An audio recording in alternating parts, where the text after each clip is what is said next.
On va commencer notre petite rencontre. D'abord, je vous remercie beaucoup d'être là, très nombreux dans cette ce petit magasin d'histoire de l'art, comme on l'appelle ici, dont s'occupe Dalia, qui est à l'initiative de cet hommage qu'on rend à Gérard Schlosser. Et donc, je lui rends à mon tour hommage.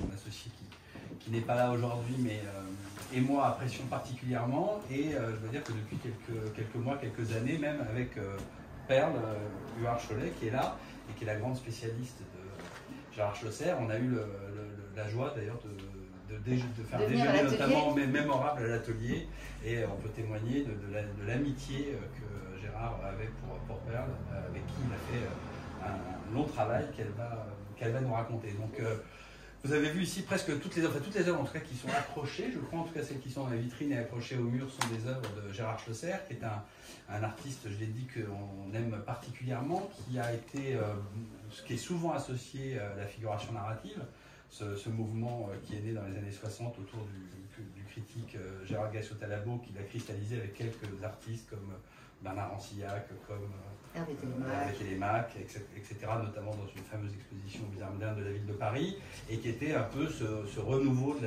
la figuration, mais une figuration qui retenait les leçons de la photographie, du cinéma, de la bande dessinée et de toutes les formes de l'image. Néanmoins, l'œuvre de Schlosser déborde largement du cadre de la figuration narrative, et finalement, si ce cadre est utile pour appréhender son œuvre et a servi aussi à populariser cette œuvre, c'est néanmoins très restrictif, puisque à l'intérieur de ce mouvement, chaque artiste est singulier, et Gérard Schlosser est un artiste extrêmement singulier. C'est ça et il essayait de s'en détacher surtout. Hein. Il disait toujours j'ai un pied dedans et deux pieds dehors. Quoi. Et si justement chacun de ces artistes, peut-être par exemple Rancillac ou Hérault, ont plus été du côté de la bande dessinée, si Jacques Monory est plus allé du côté du cinéma, Gérard Schlosser est peut-être le plus... Entrez, vous pouvez... peut-être le plus... on dit parfois qu'il est le plus littéraire de ces artistes. Il est vrai que, comme on le voit ici, ces tableaux ont souvent servi aux couvertures de livres ou dans les manuels scolaires, parce que c'est vrai qu'ils partagent, notamment avec les auteurs du nouveau roman, ce qui n'est pas le cas d'Annie Ernaux, une forme de narration qui se fait autour ou largement en dehors des personnages, on va dire. On va y revenir. Une attention portée aux objets, aux matières, aux sensations minuscules comme ça, qui peut le rapprocher de certains auteurs du nouveau roman. Mais également du cinéma. D'ailleurs, dans son atelier, on voyait des arrêts sur image, on en reparlera. Ce qu'on a découvert, on n'est pas du tout les premiers à avoir montré ces photomontages, qui ont quand même commencé à être montrés plutôt dans les années 90, je crois, assez tardivement. Pearl va nous raconter tout ça. Moi, je vous fais d'abord une introduction, et après, c'est surtout Pearl qui va parler. Ce qu'on découvre dans ces photomontages, et c'est là où ils sont spécialement intéressants, et Pearl a fait tout ce travail, puisqu'elle est l'auteur du catalogue raisonné sur l'œuvre de Schlosser, de retrouver quel tableau avait pu émerger de quel collage. C'est qu'il faut savoir que ces photomontages sont toujours, je crois, oui, faits à partir de photographies qui ont été prises par Gérard Schlosser lui-même, tirées par lui dans son atelier, puis découpées, montées. Et comme on le voit là dans ces montages, dans ces photocollages ou photomontages, c'est toujours en noir et blanc, alors que les peintures de Gérard Schlosser, comme on le voit, sont en couleur. Et si on a pu le rapprocher aussi de l'hyper-réalisme, à cause de sa technique effectivement très réaliste, effectivement, on voit déjà qu'il y a un écart très net dans le fait que la photographie est en noir et blanc alors que le tableau est en couleur. On voit aussi d'ailleurs, que c'est le cas pour ce tableau et pour son montage, qui est là que les arbres, par exemple, qui sont sur ce tableau, n'existent pas en photographie et ont été crayonnés par l'artiste, qui ensuite les a totalement inventés au moment du passage au tableau. Bon, enfin, en tout cas, il se permet des libertés par rapport à la photographie, et déjà, ces cadrages, ces recadrages eux-mêmes dans les montages montrent, quand on a la chance de pouvoir comparer comme ça une toile avec un montage, que ce sont notamment des points de vue photographiquement impossibles, puisque le point est fait sur plusieurs endroits de l'image, ce qui ne serait pas possible avec une seule photographie. Donc voilà, c'est un peu tout ça qu'on a voulu montrer dans cette petite exposition, parce que malheureusement Gérard Schlosser nous a quittés cet été, à la fin de l'été. et qui nous manque et qu'on voulait rendre un hommage à son travail à travers ces quelques toiles, des dessins qui sont, pas tous en fait, quasiment plutôt, qui datent de la période avant la photographie et avant cette technique particulière dont on parlera sans doute, qu'il a inventé finalement de ces peintures sur toile sablée, qui est très particulière et qui donne une qualité aussi particulière à ces images, et ça permet aussi de voir un petit peu son parcours et comment il en est venu comme ça à ces close-up photographiques. Voilà. Donc je voulais juste vous remercier Dalia d'avoir organisé cette rencontre, remercier Pearl de sa présence, puisque c'est vraiment la meilleure connaisseuse de l'œuvre de Chaucer et qu'elle l'a accompagnée vraiment pendant de nombreuses années. Elle va nous en dire au moins 15 ans. Voilà, certainement plus. Elle est donc, je l'ai dit, l'auteur de son catalogue raisonné qu'on présente ici. Donc, Pearl, peut-être, soit je te laisse directement la parole, soit je te pose une question. Alors, je suis beaucoup moins bavarde que toi, donc je préfère que tu me poses des questions. Tu nous as dit 15 ans. Alors, est-ce que tu connaissais le travail de Gérard Chausser avant de le rencontrer? Comment ça s'est passé et qu'est-ce que vous avez fait ensemble? Je l'ai rencontré, j'étais à l'école avec un de ses fils, donc c'est ce qui a fait la proximité très vite. Et je me suis retrouvée d'emblée à la FIAC. Un milieu que je ne connaissais absolument pas, et au milieu de tableaux, et suivant la FIAC, j'ai été en vernissage avec la Galerie Beaubourg, donc les Naons. Qui avait sous contrat à l'époque Gérard Chausser. Avec Gérard Chausser sous contrat, et ce tableau, c'est le premier tableau que j'ai vu en galerie. C'était étonnant pour moi, quoi. Parce que à l'époque, tu t'intéressais pas à l'art? Pas du tout, j'étais pas du tout dans ce milieu-là, et c'est un total hasard, quoi. Peut-être que le fait que je sois une fille, j'avais le droit d'être à l'atelier et d'y séjourner plus longtemps que ses fils, donc voilà, quoi. C'est une belle rencontre, quoi, et ça a orienté un peu toute ma vie, quoi. Du coup, j'ai fait des études d'art, et à chaque fois, je suis toujours restée en contact avec lui jusqu'à un moment où j'ai fait des livres. Et j'ai dit, mais c'est pas possible, il n'y a que ce livre-là de Jouffroy qui date de 93, c'est pas normal, il faut qu'on trouve des éditeurs, il faut qu'on fasse des choses et qu'on puisse davantage montrer ton œuvre. Voilà. Donc tu disais qu'il se sentait à la fois légitime dans la figuration narrative, mais en même temps il voulait s'en détacher. Est-ce que tu peux nous dire un peu pourquoi pourquoi il peut être considéré comme faisant partie de la figuration narrative et en quoi il en diffère? Alors, c'est toujours très compliqué ce sujet, parce que lui se refusait de faire partie de la figuration narrative quand ça l'arrangeait, et quand ça l'arrangeait pas, il voulait bien en être. Donc c'est pour ça que je disais un pied dedans, deux dehors. Enfin, ça c'était sa formule. Mais il a été rapproché forcément parce que c'est un artiste de la même génération que tous les autres de la figuration narrative, que ses sujets, ses thèmes pouvaient le rapprocher. Malgré tout, Gassio Calabo l'a pas mis dans la première exposition de la figuration. C'était un peu tôt par rapport à là où il a écrit son travail, non? Non, ça correspondait. C'est Josa peut-être un peu? Non, ça pouvait correspondre. Et de quels artistes alors il était proche dans ce groupe de la figuration narrative? Alors, un peu Bernard Ancillac. Il aimait beaucoup, il a toujours adoré Gilles Ayou. Il était proche parce qu'ils avaient une galerie en commun en Italie, donc forcément ça les rapprochait, les expositions, les vernissages, les voyages, avec qui il était proche.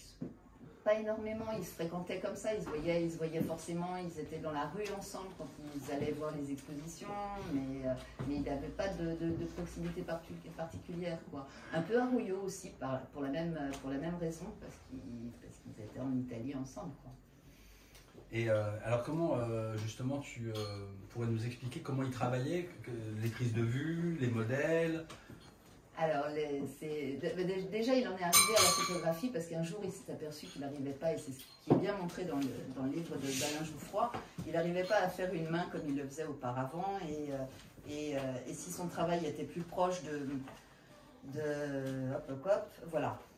Alors, si son travail était plus proche de ce qui est ici, c'est-à-dire que c'est plus je dirais plus proche d'un aplat que de modeler ou des choses assez plates. Alors attendez, on va peut-être à la page d'avant, voilà. Son thème des bistrots ou des rencontres.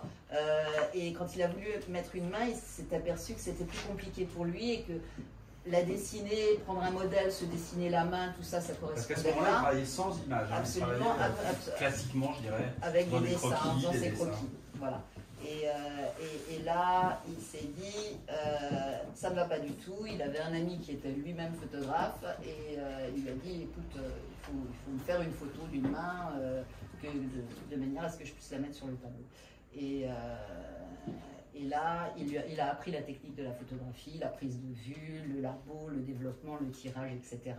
Et à partir de cette période-là, il a vraiment décidé de se mettre de travailler lui-même la photographie pour faire ses séances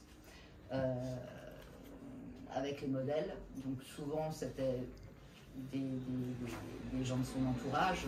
Donc là, par exemple, là, on est 71, donc c'est le début des années 70, parce que ça c'est 75. Ouais, et là c'est vraiment, là on est dans les... le montage, il y a déjà le montage, la photographie, enfin tout est intervenu là déjà. Il était, C'est celui-ci en fait. Oui. Il était déjà dans le fragment. Il était déjà dans le fragment. Depuis le départ en fait. Depuis le départ, il a toujours travaillé en gros plan. Ça a été son sujet principal. Ce qu'il disait, c'est que en gros plan, la meilleure manière de voir en gros plan, c'est d'être au lit. Parce que c'est ce qui rapproche le plus au corps, quoi. Mmh. Voilà. C'est ça qu'il essaie de retrouver dans sa... C'est ce qu'il a toujours essayé de retrouver, le gros plan, la proximité, la chair, Et à côté de ça, il aimait beaucoup, enfin, il travaillait sur des choses assez simples, finalement, ces sujets, il n'y avait pas d'histoire de mode, il n'y avait pas d'histoire surtout de quoi que ce soit par rapport à ça, c'était une proximité. Il photographiait des gens de son entourage, ses amis, mais parfois aussi, ça lui arrivait de prendre des gens qui étaient là par hasard dans son champ de vision, et ce qui lui a permis de faire des tableaux assez surprenants avec des gens de dos, ou enfin des personnages de dos. Mais tout ça, ce ne sont que des tableaux faits à partir de ces photomontages, quoi. Oui, il y a très peu de visages, en tout cas dans ces années-là. Très très rare. Et puis on a aussi dit un petit peu, est-ce qu'on pourrait dire que c'est un peu aussi marqué sociologiquement, c'est-à-dire que parfois on l'a rapproché pour ça de Fernand Léger, de ce côté Front Populaire, est-ce qu'il y a ce côté un petit peu la deux chevaux, la gitane, le lit de poche. C'est les congés payés, c'est les congés payés, c'est les vacances, c'est le plaisir, c'est en fait, quand il a décidé vraiment de changer de style, disons que c'était pour ça, c'est pour faire des choses que l'on aime, quoi, des choses qui nous rapprochent et qui nous ressemblent. C'est toujours l'été dans les tableaux de C'est toujours l'été. Il détestait la neige. Il aime aussi les vêtements assez courts. Oui, toujours. Voilà, donc ça favorise évidemment le climat, voilà ce que je disais un petit peu sur le côté congé payé, complètement. etc. Et alors, donc tu disais pour toi qu'il était cinématographique. Oui, complètement. C'est une nouvelle vague. Par rapport à oui. Bien sûr, Truffaut énormément, mais il aimait bien aussi Jean Eustache, il aimait toute la nouvelle vague. Il passait son temps à la cinémathèque. Oui, alors d'ailleurs, quand je l'ai déjà raconté dans un texte pour ceux qui lisent les textes qu'on écrit pour Love and Collect, mais quand on était allé dans son atelier pour ce fameux déjeuner il y a quelques mois, il y avait effectivement des photogrammes tirés de Serenada 3 de Lubitsch, et il nous avait dit que c'était pour lui la quintessence de l'érotisme. Tout à fait. Et il nous avait cité voilà, la première scène, dans les premières scènes du film. Du film où il y a deux hommes qui sont endormis dans un wagon, voilà, dans un wagon, et il y a une jeune fille qui arrive et qui est artiste. Oui, qui fait des études d'art, et elle commence à les dessiner pendant qu'ils dorment, ouais. Et à un moment leur peau se frôle parce qu'elle eux mettent leurs pieds, je crois, d'abord sur la banquette à côté d'elle, elle en réponse met les siens sur leur banquette à eux puisqu'ils se font face, et puis à un moment un des dormeurs, c'est Cary Grant je pense, dans le film, dans son sommeil laisse tomber sa main et frôle la cheville de cette jeune artiste, et pour lui c'était cette rencontre fortuite.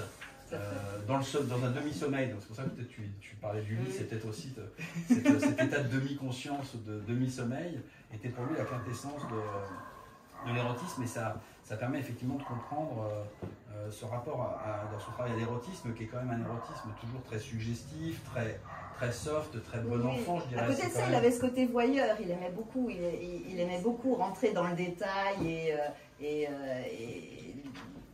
c'était, voilà, ça fait partie des tableaux avec les seins, c'est tout ce côté un peu aguichant ou affriolant.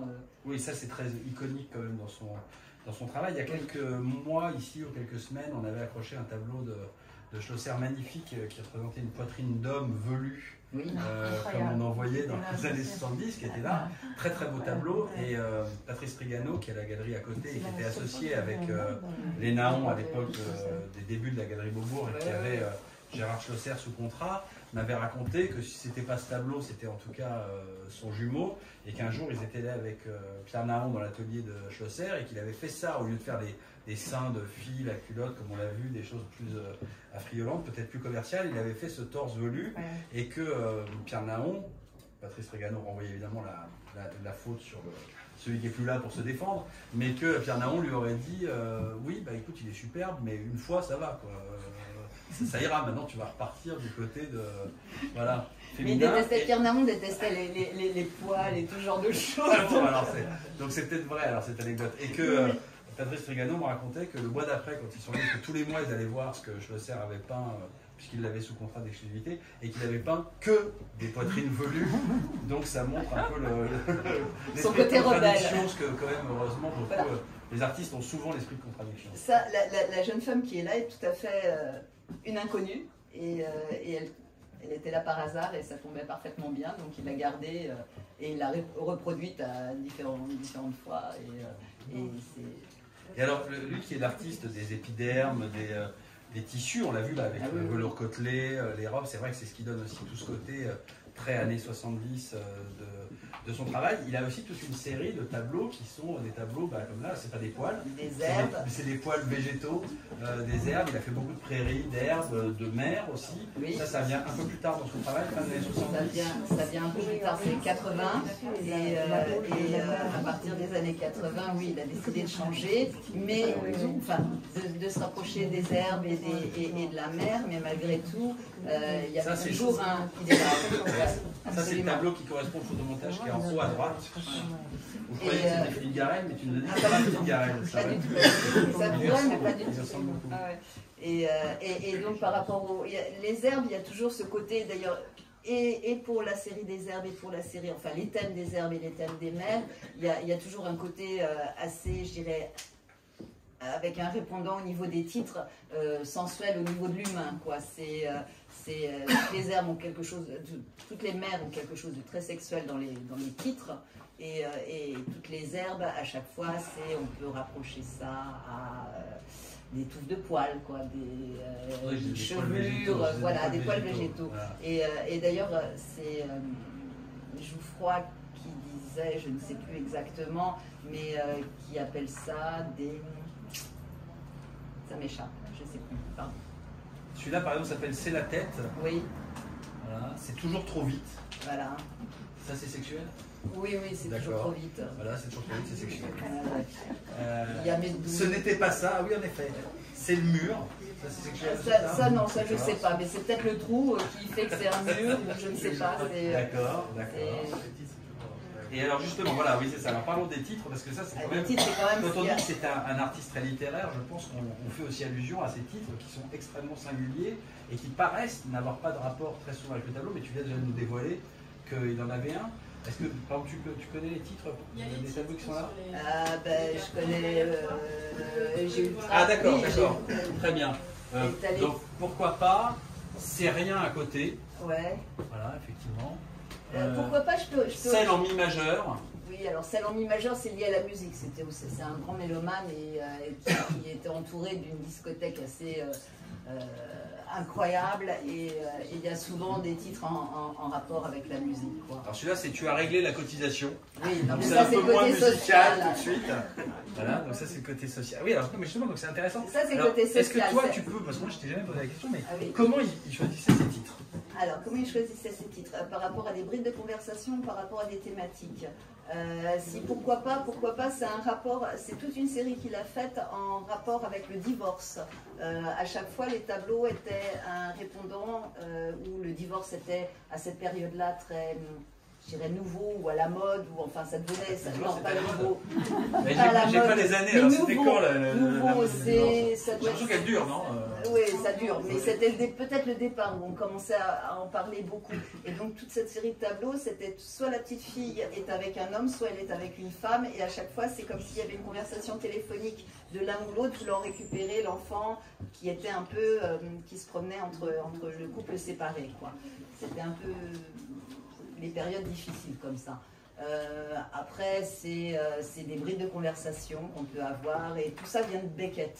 Parce que Gérard était un fou amoureux de Samuel Beckett et de sa littérature, et depuis qu'il avait découvert, enfin, et pu assister à une des représentations d'En attendant Godot, et donc c'est des brides de conversation, quoi, essentiellement.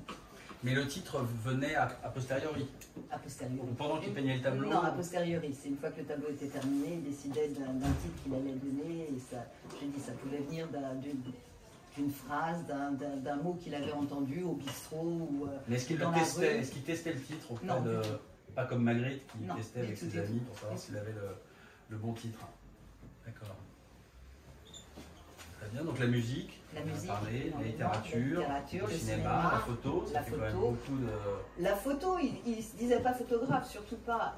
C'était son moyen de travailler, quoi. C'était un outil comme un autre. Il les prenait, il les assemblait, il les découpait à grands coups de couteau ou de cutter, et il les recadrait, toujours en rouge ou avec du scotch. Soit en rouge, soit avec du scotch, soit avec des caches, de manière à pouvoir vraiment régler son cadrage, quoi. Et qui pouvait affiner et modifier à la projection, parce que aussi il travaillait avec la projection. Mais bon, ça c'est un des outils, je dirais, communs aujourd'hui. La plupart des tableaux à partir des années 70 sont carrés, sauf exception. Non, non, ils sont pas toujours carrés, ça dépend du sujet, ça dépend du thème qu'il veut aborder. Il a même fait des tondis d'ailleurs. Dans les années 90, où avait été montré chez Laurence Troupe, notamment, je me rappelle de ça. Et les toiles en forme de trou de serrure. Ah oui, merci, absolument. Et alors toi, tu as fait le catalogue raisonné, il y a combien de peintures dans l'œuvre de Gérard Chaucer, de tableaux? De tableaux, il y en a de référencés, il y en a 1000, aujourd'hui on en est à 1360, quelque chose comme ça. Sur à peu près 60 ans, donc ça fait un peu... en 20-25 par an. Oui, et puis il y a des années où il y en a eu énormément, beaucoup plus, parce qu'il y avait énormément de demandes aussi. Et puis, ou des années où il y en avait moins, parce qu'il avait autre chose à faire. Par exemple, 68, il n'y a quasiment presque pas de tableau. Qu'est-ce qu'il avait à faire? Il venait d'acheter une maison, donc il s'occupait de la peinture, mais en bâtiment. Il a peint quasiment jusqu'au bout, parce que je m'en rappelle. Je me rappelle. Il y avait un tableau en cours. Il y avait un tableau qui est resté une couverture. Je sais pas si c'est pas celui-ci, mais c'est un des derniers, je pense. C'était très émouvant parce que comme beaucoup de peintres, il n'arrivait plus à avoir la même maîtrise. Il n'aurait pas pu peindre ça à la fin de sa vie, mais il avait quand même besoin de continuer à peindre. Oui, bien sûr. Il y avait un tableau en cours à l'atelier quand il est parti, quoi. Voilà. Et il a adapté en fait son imagerie à sa technique, à ses possibilités. À ce qu'il pouvait faire, de la manière, mais il fallait qu'il peigne. Il avait du mal à tenir le pinceau, il fallait lui accrocher, Comme Renoir. Oui, on a l'image de Renoir avec le pinceau attaché à la main. C'était une idée de qui, le catalogue raisonné? Moi.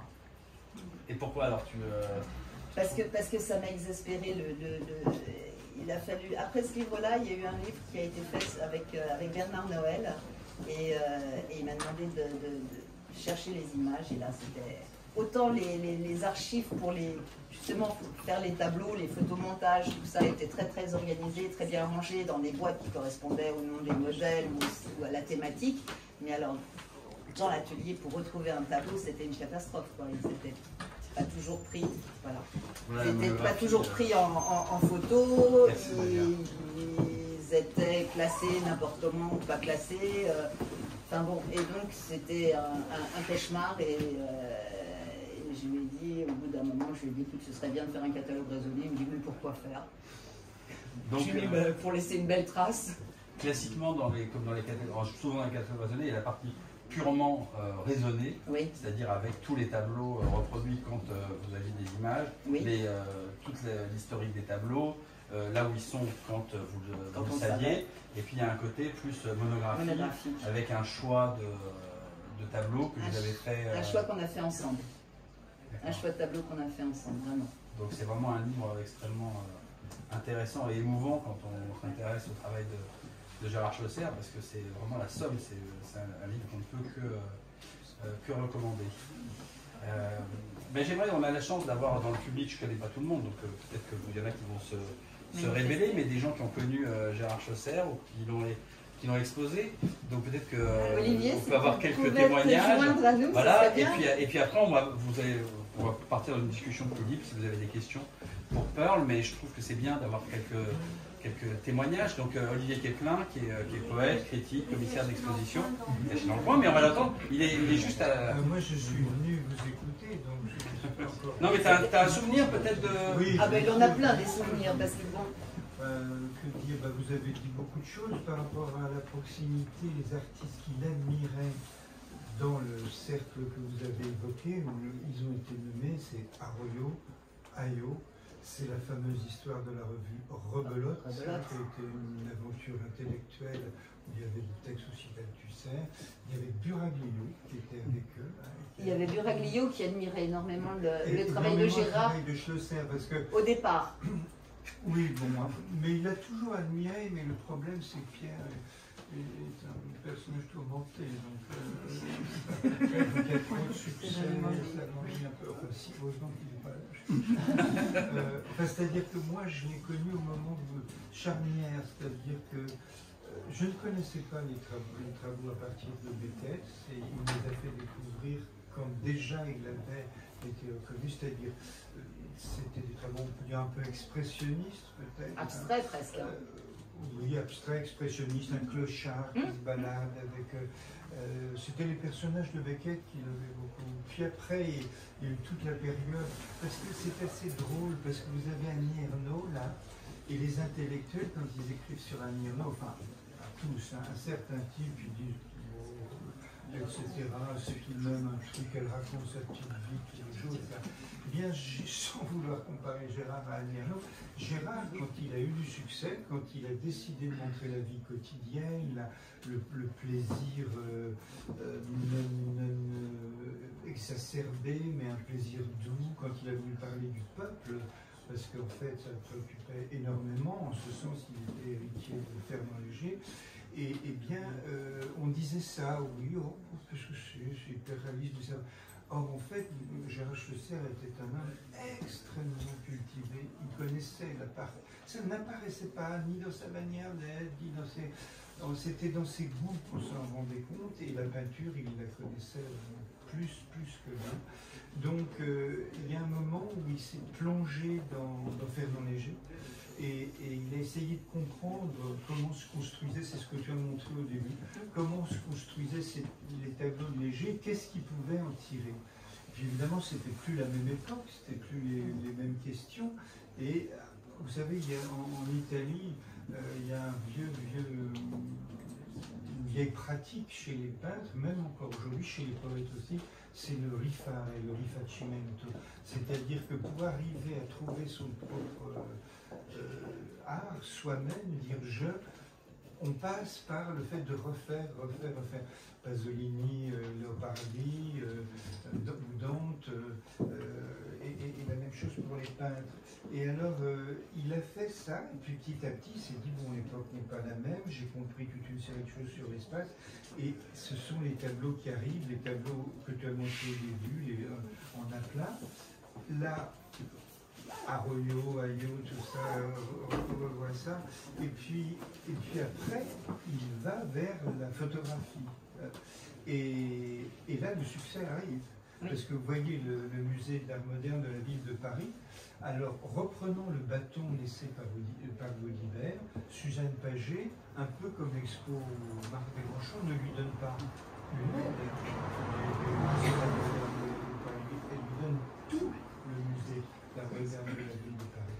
Et là, il y a des grands intellectuels. Alors après, ils ont plus ou moins pris des chemins que chacun peut apprécier à sa manière, mais je me souviens de l'enthousiasme de Jean Clair avec le fameux texte sur les géantes où il renvoie à Baudelaire, mais mais aussi Julie, pas Althusser, mais l'autre, enfin, c'était pas Foucault non plus, enfin, ça ne me revient pas, mais donc il est soutenu par toute une série de gens qui connaissent et la peinture et la littérature, et puis après un vrai succès. Alors quand tu racontais l'histoire du nombre de tableaux, c'est que Gérard, il a quel âge déjà? 40 ans. Hein. Et donc le succès arrive, et Pierre Nahon et Patrice Trigano lui disent, comme aujourd'hui, les gens qui ont dit, alors la liste de ceux qui veulent un tableau. Et j'ai vu tout d'un coup Gérard qui accélérait avant, parce que alors qu'il faisait 4 tableaux par an devant cette liste de demandes et d'amour et de son œuvre, il a commencé à en faire 20, il y a des années, il a dû bien en faire 50, 60, etc. Et pourtant, vous avez vu la technique, c'est pas tout à fait rien.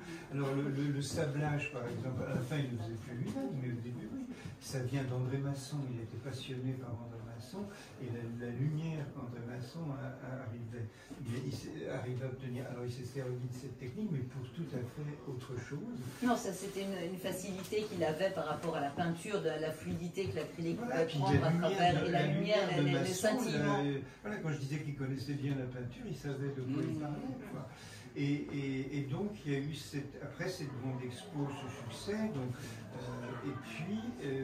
et puis alors, c'est toujours cette culpabilité. Attention, il ne faut pas en avoir trop.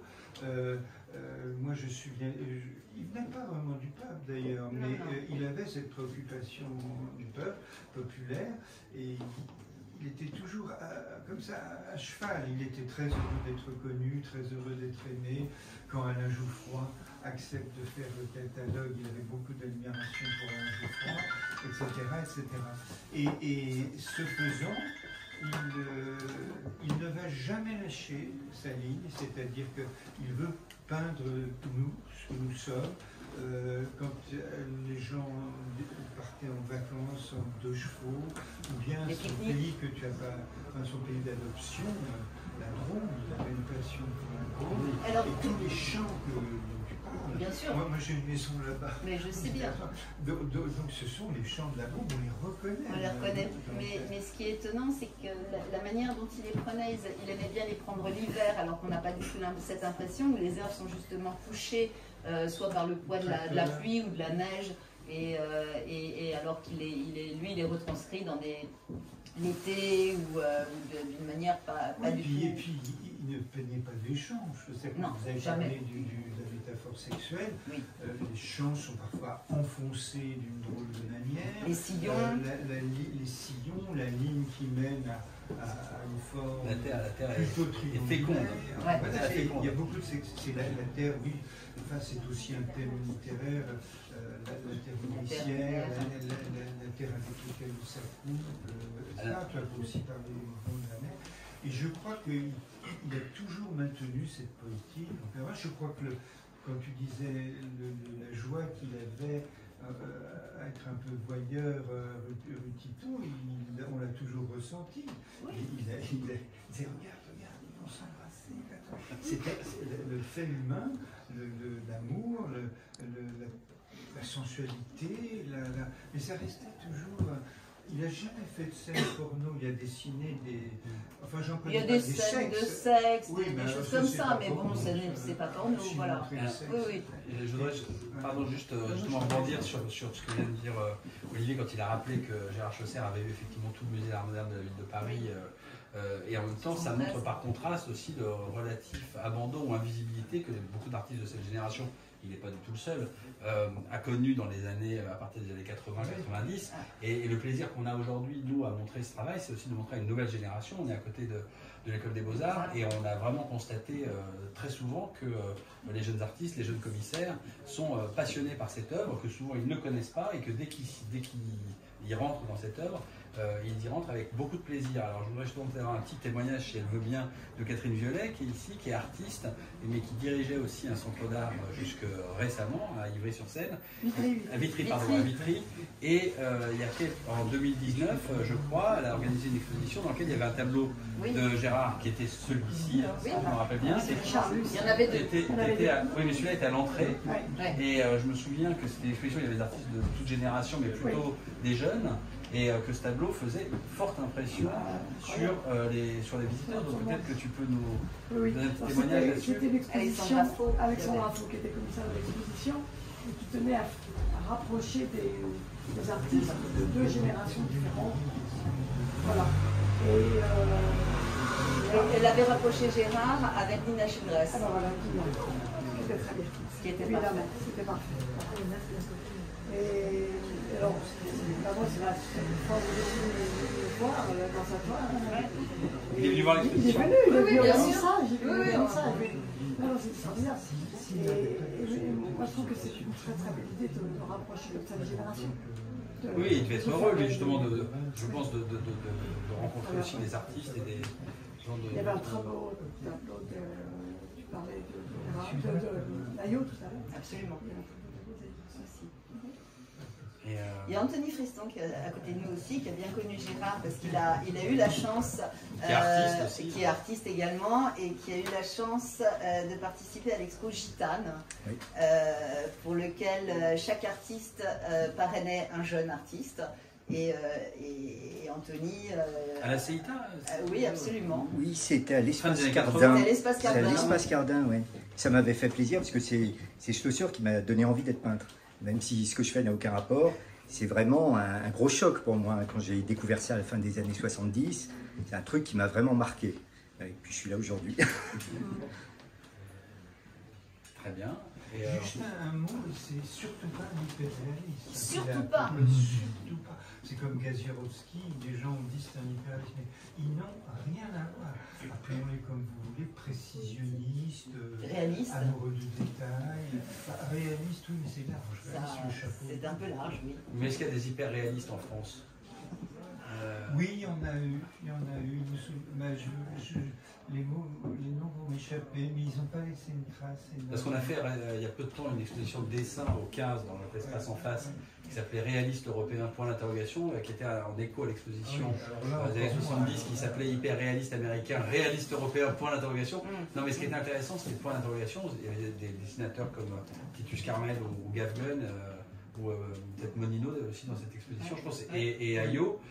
Qui n'étaient certainement pas des hyper-réalistes, mais en tout cas dans le point d'interrogation qu'avait mis le commissaire de l'époque, c'était Daniel Abadi, je crois, qui avait mis réaliste européen, point d'interrogation, il y avait toute cette distance du fait de ne pas vouloir se ranger sous cette bannière de l'hyper-réalisme. Quand on parle à ces auteurs, quand même. on leur demande s'ils sont réalistes et tout, là, ils vous ont pas, non pas vécu, ils se sentent pas. De toute façon, je pense que vous le saviez et que j'espère que ça vous a conforté dans l'idée que Schlosser de toute façon, est un artiste extrêmement singulier, qui ne ressemble qu'à lui-même et qui a certes traversé les années 60, 70 et jusqu'à aujourd'hui où son travail a pu dialoguer avec beaucoup d'artistes, mais que pour moi il reste vraiment unique dans ce qu'il a apporté à la peinture et avec des images qui restent, et ça ne m'étonne pas que effectivement ma fille tout à l'heure disait mais Annie Ernaux évidemment elle connaissait tous les tableaux de Schlosser, mais ça va tellement bien avec notre vie, c'est un peu la bande image de notre vie. Est-ce que vous avez des questions pour Pearl peut-être les uns ou les autres, ou je t'ai pas donné la parole Dorothée Sels qui est artiste aussi, qui est connue à tout le monde. Alors Dorothée, tu n'as pas connu Gérard? Non, je n'ai pas connu Gérard malheureusement. J'ai bien connu j'ai découvert son œuvre tôt, qui m'impressionnait. Alors je me demandais si, puisque vous parliez des peintres qu'il aimait, s'il aimait le peintre Gnoli. Alors, le peintre italien il le connaissait bien évidemment, puisqu'il faisait des allers-retours avant de travailler avec Naum, ou au tout départ quand il travaillait avec Naum, il faisait des allers-retours réguliers en Italie puisqu'il était avec une galerie italienne. Et évidemment il connaissait Gnoli, bien sûr, puisque c'était aussi l'époque des pantalons de velours, des gros boutons. Donc on pourrait prendre un détail de ce tableau-là et le confronter à la Gnoli, c'est un plan encore plus rapproché. C'est encore plus rapproché. C'est vraiment un détail. On en parlait, c'est vraiment le peintre du gros plan. Oui, et avec souvent une symétrie. C'est plutôt c'est une image complètement différent. Voilà. Mais j'ai pensé quand même à Oui, bien sûr. Mais parce que la texture aussi. La texture de Gnoli est similaire. Il aimait beaucoup parler de Vermeer aussi, parce que la lumière, toujours. La lumière, c'est quelque chose. Alors, ce qu'on peut dire par rapport au photomontage, c'est que les lumières viennent dans tous les sens, plus ou moins, par rapport à la photo et à l'assemblage qu'il en a fait fait pour créer un tableau, mais on n'a pas du tout cette sensation quand on voit le tableau. Et là, il était très très grand admirateur de Vermeer, bien sûr, et par le sujet et par la lumière. Oui, le paradoxe, c'est que c'est peut-être le peintre du quotidien, mais avec des images qui sont totalement fabriquées. Totalement. Et finalement, c'est le propre de la littérature aussi, cette cristallisation qui fait qu'à un moment donné, dans l'image, il va créer une unité qui va sembler d'une force d'évidence, alors qu'elle est totalement artificielle. Vous avez répondu à beaucoup de questions qu'on pouvait se poser. J'en avais juste une sur la technique vraiment du sablage, tel qu'il a pratiqué lui. Si vous pouvez nous dire quelque chose là-dessus. Déjà, il volait le sable. Ça, c'est déjà une chose. Il le volait, oui, bien sûr, il le volait. Et, oui, tout à fait. À la NASA, vous savez ça, vous avez répété ça. Il vous a La NASA garde du sable et comme ce sont des grillages, le sable n'arrive pas à rester côté NASA. Il y en a partout. Et il allait avec sa pelle et il ramassait son sable comme ça. Donc Gérard est un petit voleur. Ouais.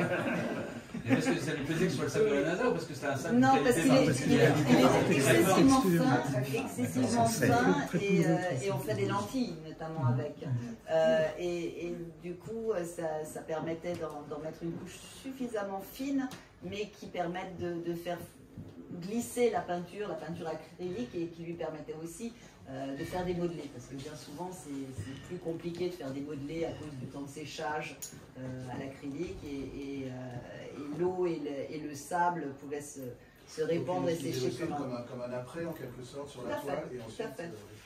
Donc c'est un mélange de sable avec de la colle ou... Oui, c'est le sable étant collé en fait. De la colle et puis il jette le sable et ça donne du grain et de la lumière.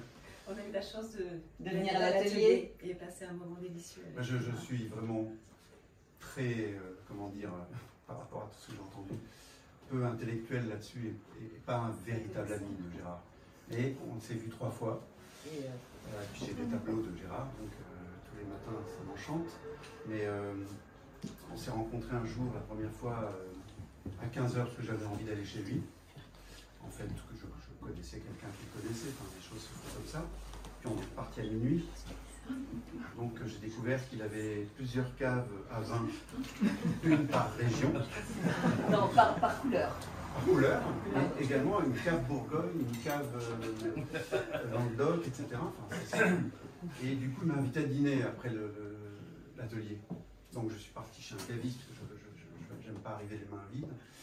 On s'est bu 2 ou 3 côtes rôties. Et le fait qu'il soit épicurien compte, je pense, dans la générosité qu'on peut ressentir dans ces tableaux. Et voilà. Également le goût pour les femmes. Il démontre, je trouve, qu'on peut être complètement subjugué par la beauté féminine sans, sans les gêner. C'est-à-dire en restant... Mais les femmes sont souvent plus admiratives de ces peintures que les hommes. Il y a beaucoup de... Oui, il y a énormément de femmes qui... C'est assez surprenant, mais elles se reconnaissent dans la simplicité, dans une position, dans un geste, et du coup, elles se rapprochent beaucoup plus de sa peinture que les hommes. Et ce que je veux dire, c'est que c'est... Pardon. Non, mais c'est dans l'époque actuelle, c'est pas facile de parler de ça. On se fait vite emmener vers un hashtag MeToo, etc. Lui, c'est un féministe qui crie sa flamme et son admiration pour certaines courbes.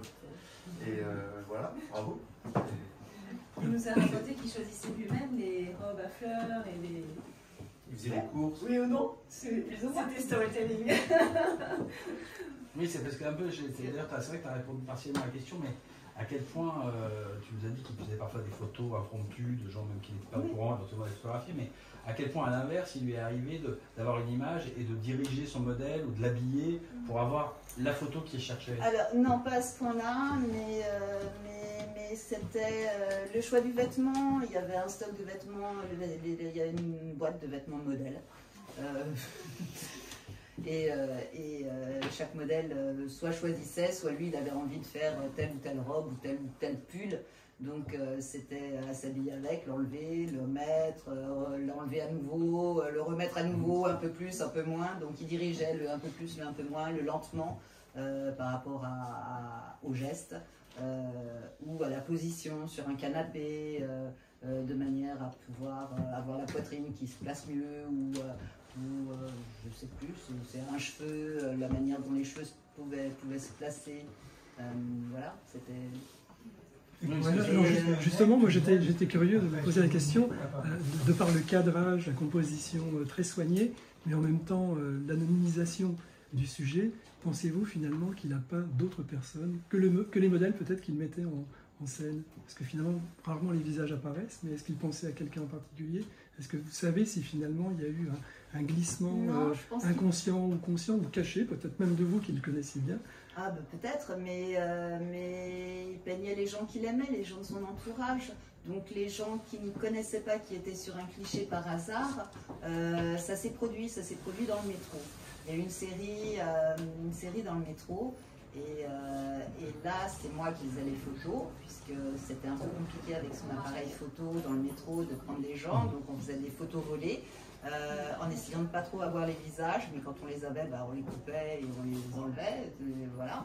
Et de manière, parce qu'il aimait bien ce côté social, il aimait bien les gens, la foule, le rassemblement. Donc il y a une série un peu tardive qui est dans, il y en a quelques-uns dans le catalogue raisonné. Enfin, dans le raisonné, il y en a, mais il y en a des plus grandes là. Attends, je t'en donne ça. Non, c'est bien. Voilà.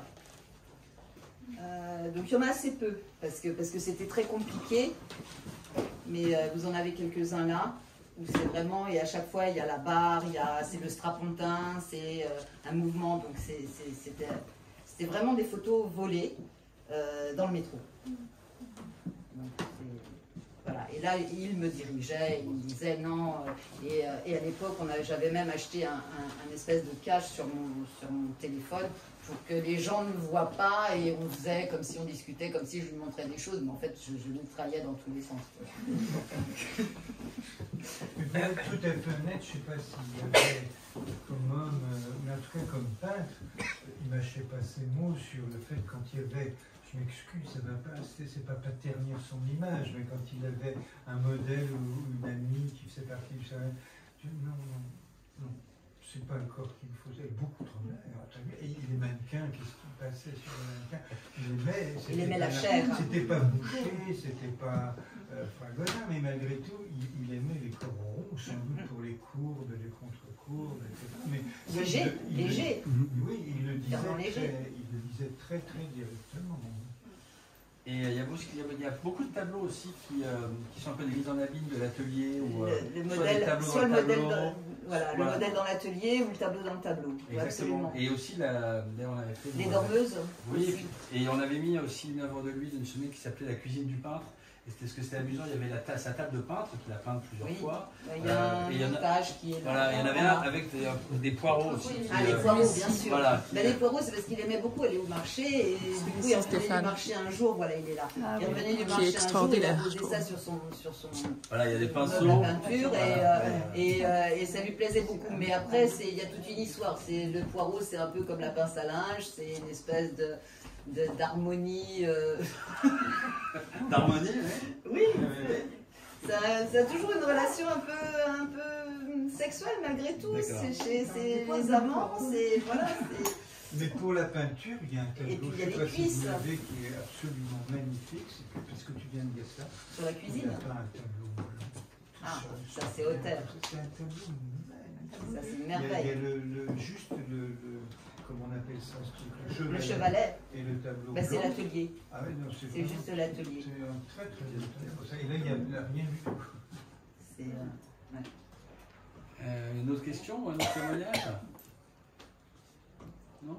Bon, de toute façon, vous savez, on reste là. Hein. Donc, merci beaucoup, Pearl, pour cette rencontre. Merci Stéphane pour cet hommage aussi. Merci à tous. On va vous laisser regarder les tableaux. Ben oui, c'est parfait. Sympa de venir les voisins. Ça va? Oui, oui, je sais. Ça va très bien. Tous les soirs, c'est comme ça. Avec, je sais bien. Ça va?